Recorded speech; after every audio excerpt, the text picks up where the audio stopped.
Today we will study structure and pathogenesis of HIV. Let's discuss about the structure of HIV virus. HIV structure is made up of different glycoproteins and enzymes. There are three enzymes which are carried by HIV virus. जैसे हम देख सकते हैं reverse transcriptase, protease and integrase. Outer covering और कैन से envelope is made up of GP120 and GP41 glycoprotein.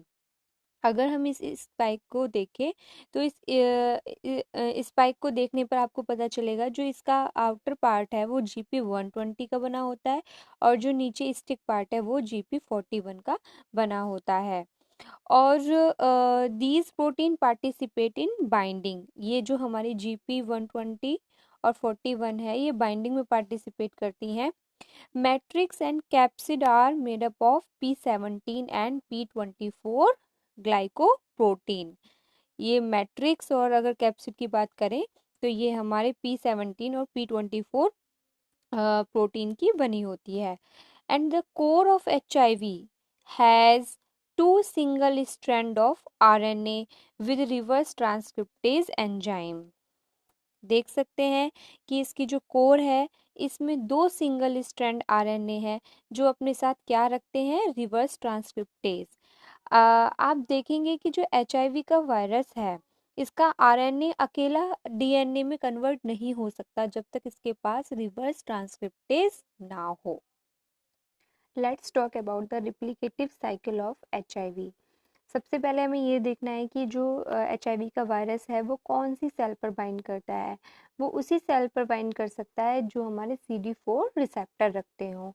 अब ये CD4 रिसेप्टर की पॉजिटिव सेल है, इस पर ये वायरस आता है और बाइंड करता है with the help of GP120 and GP41 protein. हम ये स्ट्रक्चर में पढ़ चुके हैं. HIV के स्ट्रक्चर में हमने देखा है कि हमारा जो HIV वायरस है उसकी सरफेस जो है वो GP120 और GP41 से मिलकर बनी होती है.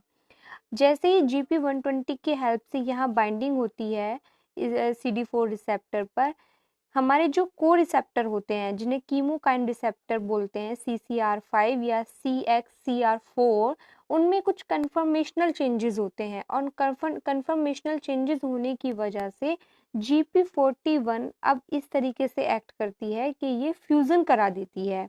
देखिए पहले GP120 की हेल्प से बाइंडिंग होती है. GP120 की बाइंडिंग के तुरंत बाद CCR5 को रिसेप्टर या CXC4 रिसेप्टर में कन्फर्मेशनल चेंजेस होने लग जाते हैं जिसकी वजह से अब ये वायरस की GP41 की हेल्प से फ्यूज़न होता है. और फ्यूजन का मतलब है कि हमारा जितना भी जेनेटिक मटेरियल वायरस का है वो फ्यूज़ हो जाता है साइटोप्लाज्म में. साइटोप्लाज्म में वायरल RNA आ चुका है. अब ये वायरल RNA कुछ नहीं कर सकता जब तक ये DNA में कन्वर्ट नहीं होगा. This viral RNA get converted into the double-stranded DNA with the help of the enzyme reverse transcriptase. ये बहुत याद रखने वाली चीज़ है कि viral RNA single strand get converted into double-stranded DNA with the help of reverse transcriptase. Okay इसके बाद क्या होगा कि double-stranded DNA get integrated into the host DNA. Host DNA के साथ इंटीग्रेट हो जाएगा with the help of integrase enzyme.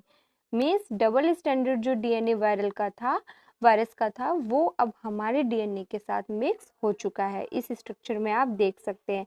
यहाँ से हमारा 2 स्टेप चालू होते हैं, इसमें कंफ्यूज नहीं होना है. ये डबल स्टैंडर्ड से जो हमारे RNA बनेगा उसे हम बोलते हैं वायरल RNA. ये जो वायरल RNA होते हैं ये बहुत सारे होते हैं.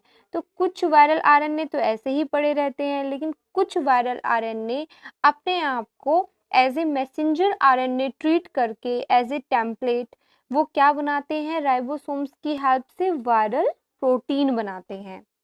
यहाँ से आप देख रहे हैं 2 स्टेप जा रहे हैं. तो एक तरफ तो वायरल RNA इसी तरीके से रहते हैं कुछ वायरल RNA, और दूसरी तरफ यही वायरल RNA अपने आप को messenger RNA as a template use करके with the help of ribosomes produce viral protein. और ये जो वायरल प्रोटीन्स होती हैं, ये वायरल प्रोटीन आपकी काफ़ी लंबी लंबी चेन्स होती हैं, काफ़ी लंबी लंबी चेन्स होती हैं। तो इन लंबी लंबी चेन्स को काटने का जो काम करता है वो प्रोटीज एंजाइम करता है। अब ये प्रोटीज एंजाइम ये वायरल प्रोटीन को छोटे छोटे पार्ट में भी डिवाइड कर दिया, देख सकते हैं आप इस स्ट्रक्चर में कि ये छोटे छोटे पार्ट्स में इसको कट कर दिया है। अब कट करने के बाद आप देखते हैं कि वायरल आरएनए भी हमारे पास है, वायरल प्रोटीन भी हमारे पास है, तो अब हमारा नया वायरस बनने के लिए तैयार है।